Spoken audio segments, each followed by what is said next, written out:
ওই শালার বাচ্চা শালা, আমি তোর বোন লাগি? রেভান চমকালো নুহার এমন ভাষায়। সে ভ্রু কুঁচকে বলল, কি বললে তুমি আমাকে শালার বাচ্চা? তো আমি তোর বোন। তুমিও বিয়ে মানো না? আমিও মানি না, তাহলে তোমাকে বউ কেন বলবো? নুহা এবার যুক্তি দাঁড় করিয়ে সমান তেজে বলল, না মানি আমরা, কিন্তু বিয়ে তো হয়েছে। কবুল, আমিও বলেছি, আপনিও বলেছেন, তো কোনোভাবেই আমি আপনার বোন না। তো বউ বলবো? জানি না, তবে বোন বলবেন না। রেভান এবার কোনো উত্তর না দিয়ে কিছুটা সামনে অর্ডার নেওয়া সেই বিমানবালাকে ডেকে আর চোখে নুহার দিকে চেয়ে বলল, সরি মিস, আমি তখন ভুল বলেছি। পাশের মেয়েটি আমার বোন নয়, সে আমার হাঙ্গা করা বউ। রেভানের কথা শুনে নুহা আবারও চোখ বড় বড় করে ওর দিকে তাকালো। এদিকে সেই বিমানবালাটি রেভানের কথা শুনে হেসে ফেলল। বুঝতে পারল এ কোনো সাধারণ স্বামী স্ত্রী নয়, এরা টম এন্ড জেরির হিউম্যান ভার্সন। আংটি পরিয়ে বাসায় ফিরে অনুরূপ স্ত্রীকে ট্যাগ করে ম্যারিড পোস্ট করে। মুহূর্তেই একে একে কমেন্ট আসতে থাকে। বিভিন্ন ধরনের কমেন্ট আসছে, কেউ অভিনন্দন জানাচ্ছে তো কেউ ট্রিট চাইছে, আবার অনুরূপে কলেজের, হাসপাতালের কিছু জুনিয়র আফসোস করছে তাদের ক্রাশের বিয়ে হয়ে যাওয়ায়। এদিকে মিলাত বসে বসে কমেন্ট চেক করছে আর মেয়েদের আফসোস দেখে হাসছে। এর মধ্যেই ফোন এলো অনুরূপের। মিলাত রিসিভ করতেই অনুরূপ বলল, কি ম্যাডাম, আংটি পছন্দ হয়েছে? ভীষণ পছন্দ হয়েছে ডাক্তার সাহেব, আপনার দেওয়া প্রতিটি জিনিস আমার পছন্দের। অনুরূপের মুখে পরিতৃপ্তির হাসি।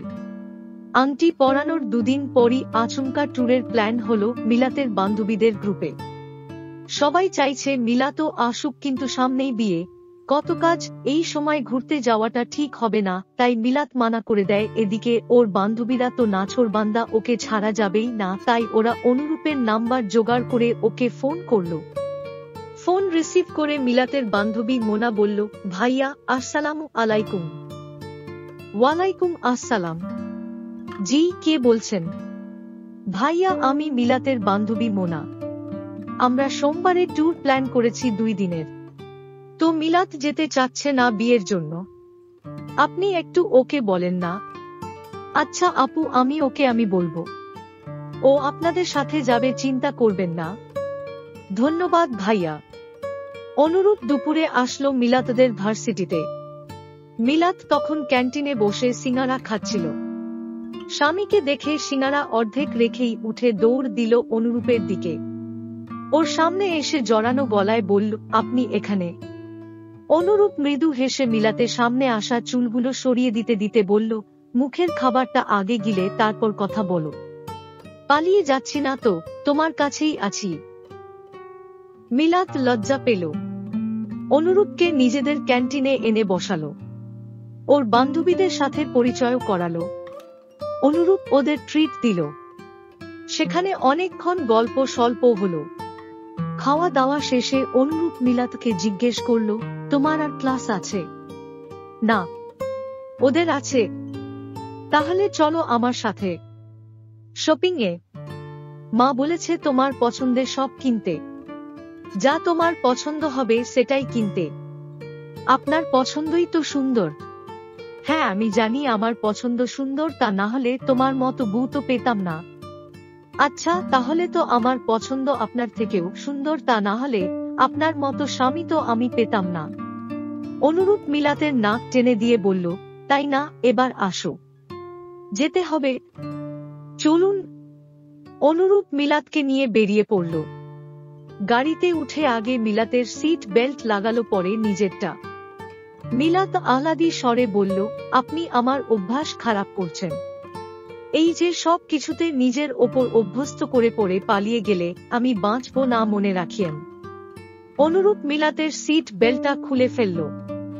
অতঃপর মিলাতকে ওর সিট থেকে তুলে এনে নিজের কোলের ওপর বসালো।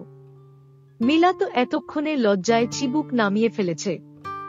অনুরূপ মিলাতে পিঠে চুমু খেয়ে বলল, একমাত্র মৃত্যুই আমাকে তোমার থেকে দূর করতে পারে। মৃত্যু তো নির্ধারিত, সেটা আমার হাতে নেই। তবে আমার হাতে যা আছে সব এক করে হলে পৃথিবীতে আল্লাহর পর তুমি আমাকেই পাবে। মিলাত আরও একবার ভালোবেসে ফেলল মানুষটাকে। পেছন ফিরে দুহাতে শক্ত করে গলা জড়িয়ে ধরল। অনুরূপও নিজের শক্ত বাহুটায় প্রাণের পাখিটাকে আবদ্ধ করল। শাড়ির দোকানে বসে মিলাত আর অনুরূপ শাড়ি দেখছিল। মিলাতের একটা শাড়িও পছন্দ হচ্ছে না।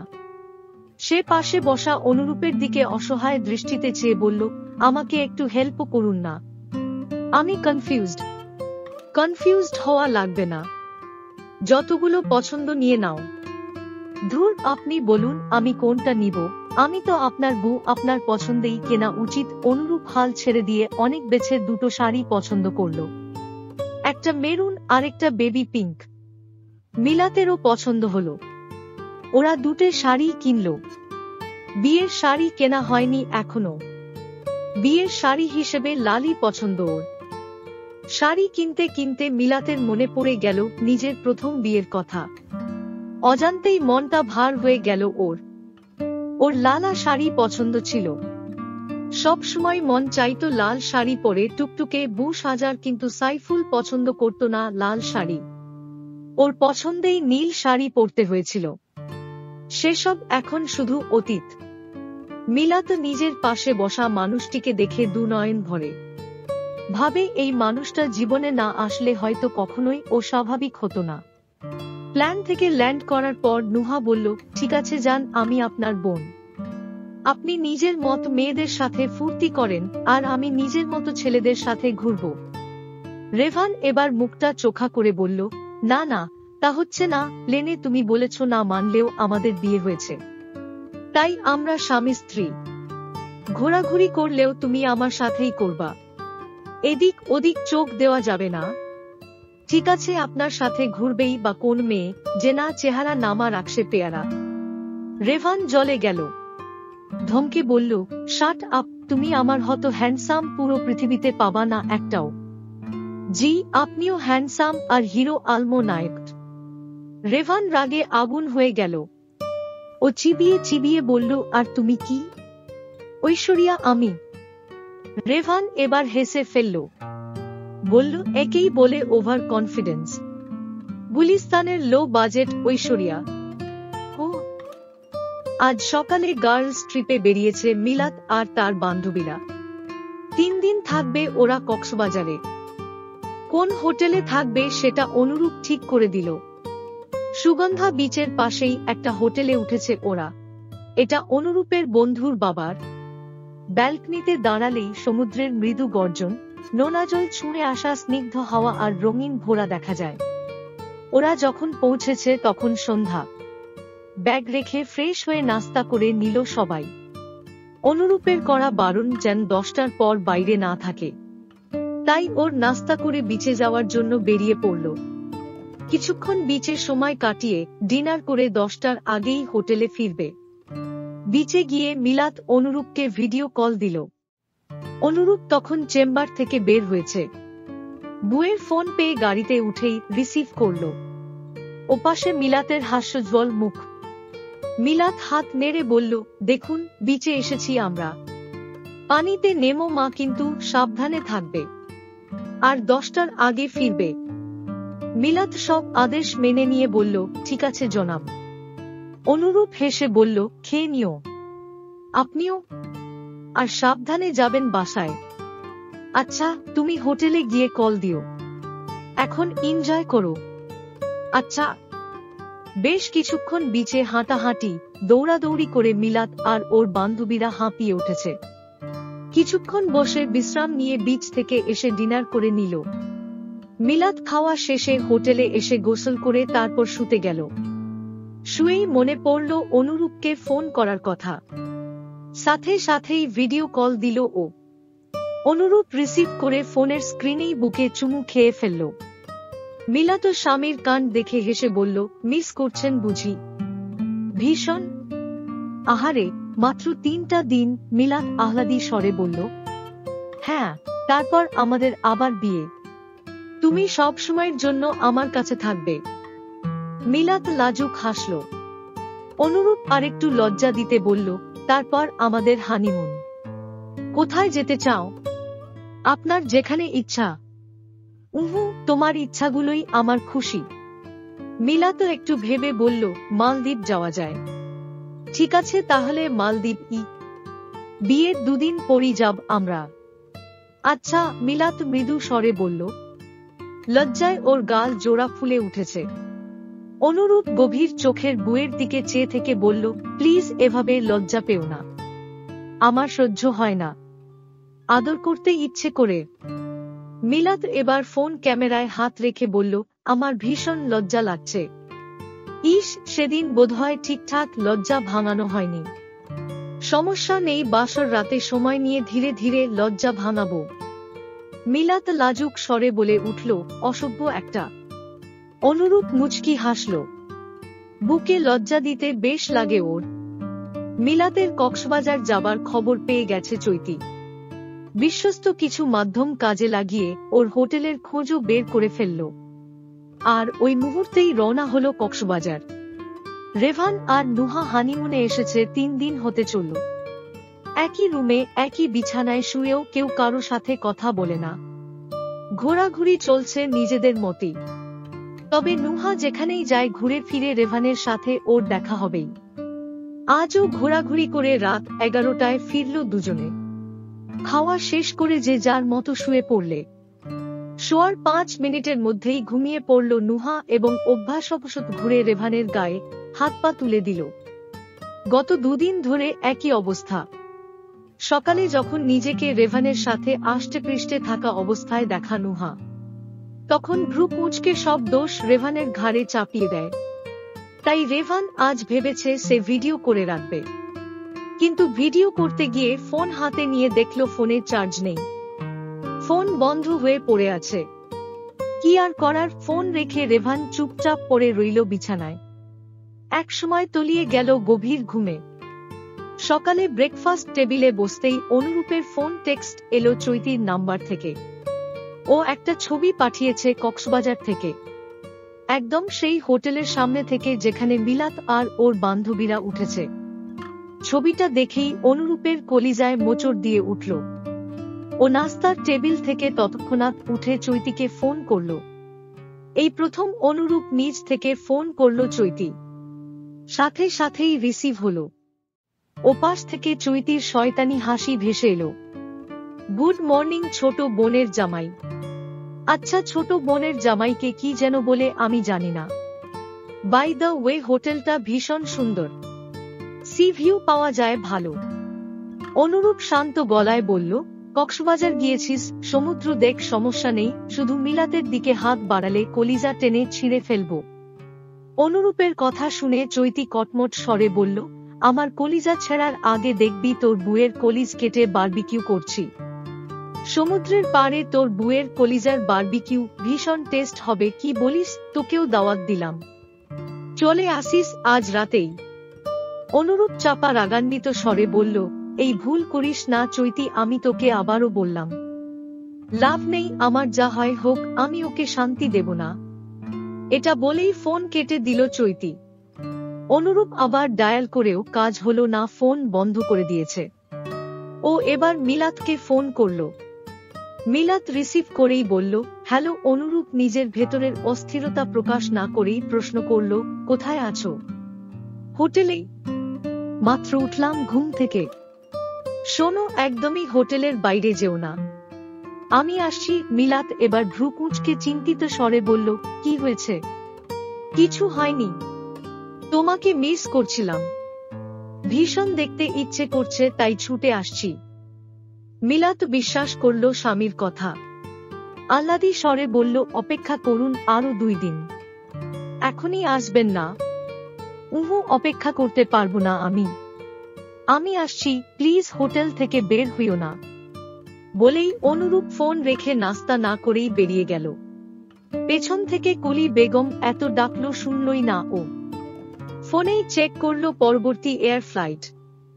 এখন বাজে 8:30। পরবর্তী ফ্লাইট 9:50 অনুরূপ টিকিট কেটে ফেলল আর আজ হাসপাতাল থেকে ইমার্জেন্সি ছুটি নিল। বাসা থেকে বেরিয়েই এয়ারপোর্টের দিকে ছুটল। ভেতরে অস্থিরতা কেবল বাড়ছেই। প্লেনে ওঠার পরপরই চৈতির ফোন এলো। অনুরূপ সাথে সাথেই রিসিভ করল। ওপাশ থেকে ব্যঙ্গাত্মক স্বরে চৈতি বলল, বাব্বাহ, এত তাড়া, দাওয়াত তো দিয়েছিলাম রাতে। যাক গে, যেহেতু চলেই আসছিস সেহেতু এখনই না হয় বারবিকিউ আয়োজন করি। স্পেশাল গেস্ট বলে কথা। মানে হলো তোর বুকে অলরেডি বারবিকিউ করার জন্য রেডি করছি। কি যা তা বলছিস? অনুরূপ চাপা স্বরে বলে উঠল। বিশ্বাস না হলে ছবি দিচ্ছি, দেখে নে। এটা বলেই চৈতি কল কেটে দিল আর সাথে সাথেই ওর ফোনে মিলাতে ছবি এলো, হাত পা বাঁধা অবস্থায় চেয়ারের সাথে। মেয়েটার চ্যাক, মুখে আতঙ্ক, কাপড় দিয়ে মুখ বেঁধে রেখেছে। এর মধ্যেই আবারও কল এলো চৈতির। অনুরূপ এবার ঠান্ডা গলায় বলল, ওকে কিছু করবি না, তার বদলে কি চাস তুই? Good question. এই কোশ্চেনটা শোনার জন্যই অপেক্ষা করছিলাম। চৈতি একটু ভেবে বলল, তোকে আমার সাথে শুতে হবে, জাস্ট একবার, তাহলেই ছেড়ে দেব। অনুরূপের গা গুলিয়ে উঠল ঘৃণায়। ছি, একটা মানুষ এতটা নিকৃষ্ট কি করে হতে পারে ও ভেবে পায় না। ও পাশ থেকে বিশ্রী হেসে চৈতি বলল, কি হলো, শুতে পারবি আমার সাথে? অনুরূপ বড় একটা শ্বাস নিয়ে নিজেকে শান্ত করল, তারপর বলল, তোর এত কারেন্ট, প্রথমে সাইফুল তারপর মন্ত্রী, কেউই তোকে সুখী করতে পারল না। ভ্যারি স্যাড, আমার তোর জন্য দুঃখ হচ্ছে, তবে আমার রুচি এত নীচ না। তো মতো বেশ্যার সাথে শুয়ে নিজেকে অপবিত্র করব না আমি। চৈতি ভীষণ রেগে গেল, চিৎকার করে বলে উঠল, এর ফল মোটেও ভালো হবে না, এবার দেখ ওর সাথে আমি কি করি। এটা বলেই কল কেটে দিয়ে ফোন বন্ধ করে দিল চৈতি। অনুরূপ দ্রুত নিজের সাংবাদিক বন্ধু অসীমকে ফোন করে বলল, বন্ধু, একটা হেল্প লাগবে। কি হয়েছে? কি হেল্প? পরে বলব সব, এখন একটা হেল্প কর প্লিজ। আচ্ছা বল, কি করতে হবে?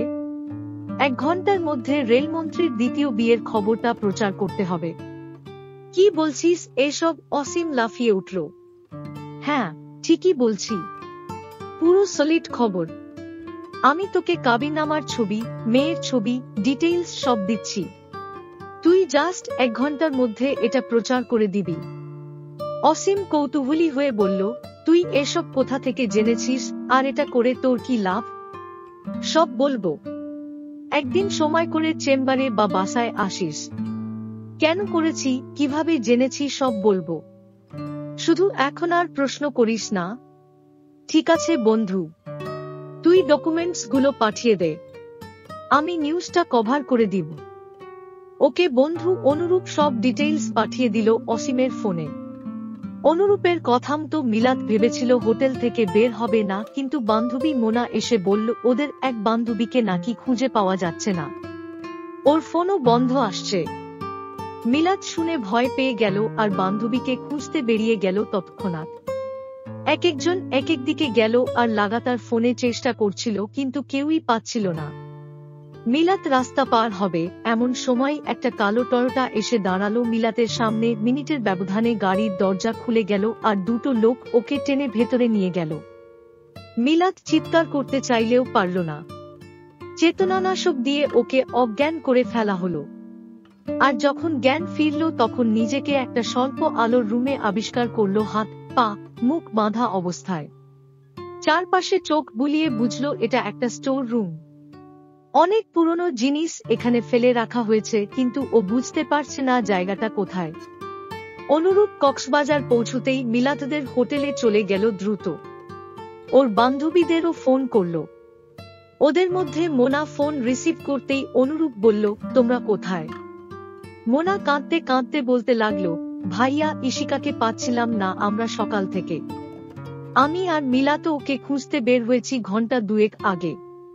খুঁজতে খুঁজতে ইশিকাকে রাস্তায় পেয়ে গেছি। ওর ফোনে চার্জ ছিল না বলে ওর ফোন বন্ধ দেখাচ্ছিল। আমার প্রচন্ড ভয় পেয়ে গিয়েছিলাম। ওকে পাওয়ার পর আমি ভাবলাম মিলাতকে ফোন করে জানিয়ে দিই, কিন্তু মিলাতকে ফোন দেওয়ার পর ওর ফোনও বন্ধ দেখাচ্ছিল। অনেকবার ফোন করার পরও বন্ধ আসছিল। ইশিকা বলল হয়তো ওর ফোনও বন্ধ হয়ে গেছে। আমিও ভাবলাম এটাই হতে পারে, তাই আর চিন্তা না করে হোটেলে চলে এলাম। ভেবেছিলাম ঈশিকাকে না পেয়ে ও নিজেও হোটেলে আসবে, কিন্তু 2 ঘন্টা হয়ে গেছে, ওকে খুঁজে পাচ্ছি না। আমি আর ঈশিকা ওকে খুঁজছি এখনো। তোমরা আমাকে ফোন করলে না কেন? ভাইয়া, আমরা ভয় পেয়ে গিয়েছিলাম আর ভেবেছিলাম ও হয়তো চলে আসবে, তাই জানাইনি। সরি ভাইয়া। আচ্ছা, তোমরা হোটেলে আসো, আমি তোমাদের হোটেলেই আছি। আসছি ভাইয়া। চৈতি মিলাতকে একটা হোটেলের বেজমেন্টে আটকে রেখে বাইরে এসেছিল সকালের নাস্তা করতে। এর মধ্যেই মতিউর সাহেব ফোন করল। চৈতি ফোন রিসিভ করে প্রথমেই বলল, হাই হানি। কুত্তি, বেশা, এই খবর লিক হলো কিভাবে? কোন খবর? নাটক করিস না। আমি বুঝতে পারছি না তুমি কি বলছো। বিয়ের খবর? কি সব বলছো? আমি তো কিছুই জানি না। আমি কক্সবাজার এসেছিলাম একটু ঘুরতে। খাকি, তুই তাড়াতাড়ি আন্ডারগ্রাউন্ডে যা এক্ষুনি, নয়তো তোর এমন অবস্থা করব যে লাশও খুঁজে পাবে না কেউ। আচ্ছা, আমি যাচ্ছি। দ্রুত যা। ফোন রেখেই চৈতি উঠে দাঁড়ালো। ও বুঝেছে কাজটা কার, তাই রাগে মিলাতকে এখনই শেষ করে দিতে চাইল, কিন্তু এর মধ্যেই রেস্টুরেন্টে ভিড় জমে গেছে।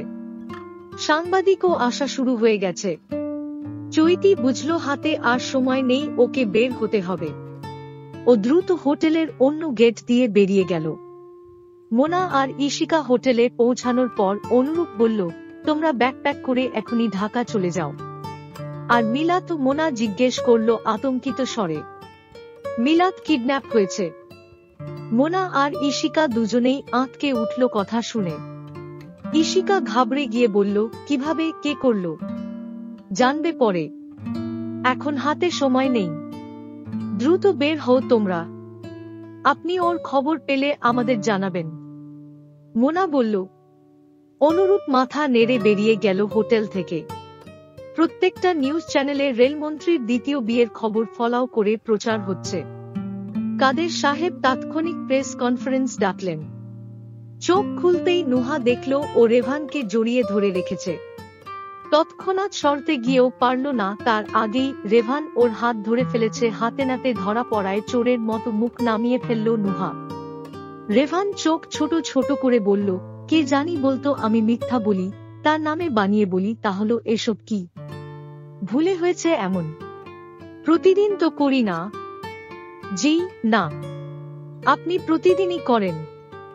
নুহা এবার নিজের ঠাট বজায় রাখতে বলল, হ্যাঁ তো কি হয়েছে? আমার কোলবালিশ ধরে ঘুমানোর অভ্যাস, তো আমি কি করব? ঘুমের ঘোরে ধরে ফেলেছি, তখন তো বুঝিনি। জি, আপনার বেলায় 16 আনা মাফ, আর এটা যদি আমি করতাম তাহলে তো এতক্ষণে কেয়ামত সংঘটিত হয়ে যেত। হ্যাঁ তো আপনি করবেন কেন? হ্যাঁ সেটাই, আপনি তো মহারানী, আপনি যা খুশি করতে পারবেন। নুহা এক ঝটকায় নিজে হাত ছাড়িয়ে নিয়ে বলল, জি আমি মহারানী। এটা বলেই উঠে চলে গেল। রেভানও বিড়বিড় করতে করতে উঠে বসল। অনুরূপ পাগল প্রায় দশা। কোথাও পাচ্ছে না মিলাতকে। পুলিশ কমপ্লেন করতে গিয়েও পারল না। 24 ঘন্টার আগে পুলিশ অভিযোগ নিবে না। অনেক খুঁজেও কোনো লাভ হলো না। সারাটা দিন চলে গেল, মিলাতের কোনো খোঁজ নেই। এদিকে অনুরূপের অবস্থা শোচনীয়। ও কোনো কুলকিনারা খুঁজে পাচ্ছে না। প্রচন্ড কষ্টে বুক ফেটে যাচ্ছে, বারবার চোখ জোড়ায় জল জমছে। এতটা কষ্ট এই 29 বছরের জীবনে ও কখনোই পায়নি। এখন পর্যন্ত বাসায় কেউই জানে না, না অনুরূপের বাসায় আর না মিলাতের বাসায়। সন্ধ্যায় কলি বেগম ফোন করেই বললেন, কি রে বাবা, সেই সকালে নাস্তা না করেই বের হলি, এখনো ফিরলি না? কলও করেছি, কতগুলো রিসিভ করলি না। কি হলো বলতো? চিন্তা হচ্ছে তো আমাদের। মায়ের কথা শুনে অনুরূপ নিজেকে আর ধরে রাখতে পারল না, শব্দ করে কেঁদে ফেলল। ছেলের কান্না শুনে কলি বেগমের বুকটা ধক করে উঠল। ছেলেরা স্বভাব সুলভ এমনি কাঁদে না, তার উপর তার অনুরূপ তো কাঁদেই না। সেই কবে ছোটবেলা যখন ওর দাদি মারা গিয়েছিল তখন কেঁদেছিল, তবে আজকের মতো না। আজকের কান্নাটা অন্যরকম। ছেলের ভেতরের কষ্টটা তিনি বুঝতে পারছেন। সাংঘাতিক কিছু না ঘটলে এভাবে চিৎকার করে কাঁদতে না ছেলেটা। কলি বেগম নিজেকে শক্ত রেখে জিজ্ঞেস করলেন, কি হয়েছে বাবা, কাঁদছিস কেন, কোথায় তুই?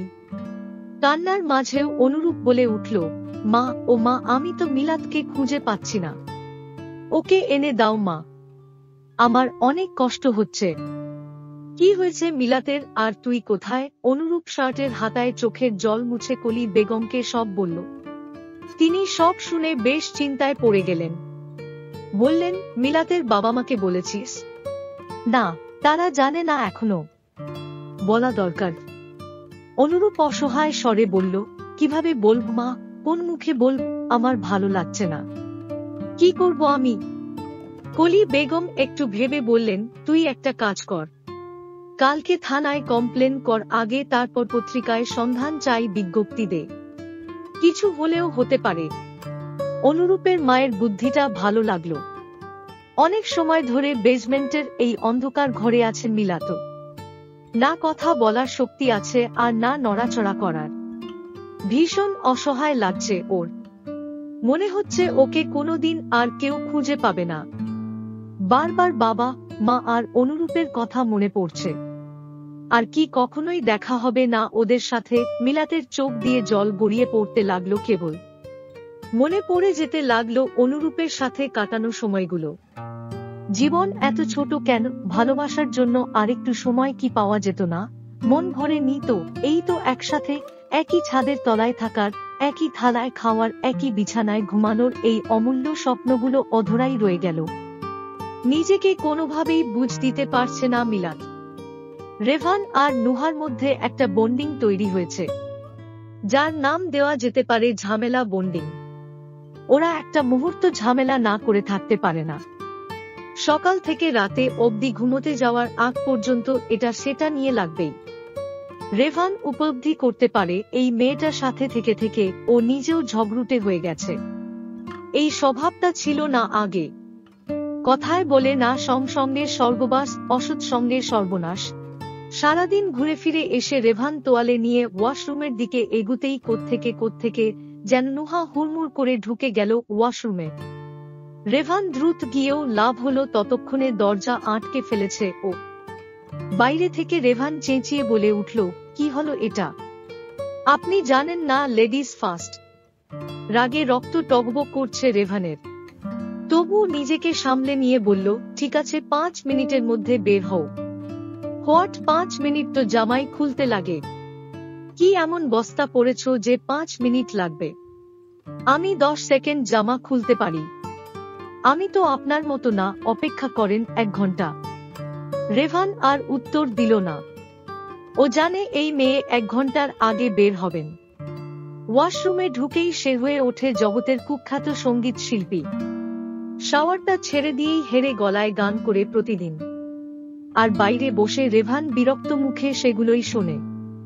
যেমন আজ গাইছে, সময় পাইলে টাঙ্কি মারতে আয়ু ও বন্ধ গো, সময় পাইলে টাঙ্কি মারতে আয়ু। রেভান বিরক্ত মুখে এসব অত্যাচার প্রতিদিন সহ্য করে। এমন নয় যে নুহার এসব গান পছন্দ, কিন্তু ও শুধুমাত্র রেভানকে জ্বালানোর জন্য করে সব। তা না হলে ছোটবেলা থেকে গান শেখা ও গান করা একটা মেয়ে এমন হেরে গলায় কেন গাইবে? পাক্কা একজন। 10 মিনিট পর বেরিয়ে এলো নুহা। রেভানের মেজাজ সপ্তম আসমানে। ও কিছু বলার জন্য যেই না নুহার দিকে তাকালো, সাথে সাথেই মুখ হা হয়ে গেল। রাগের কথা আর মনে রইল না।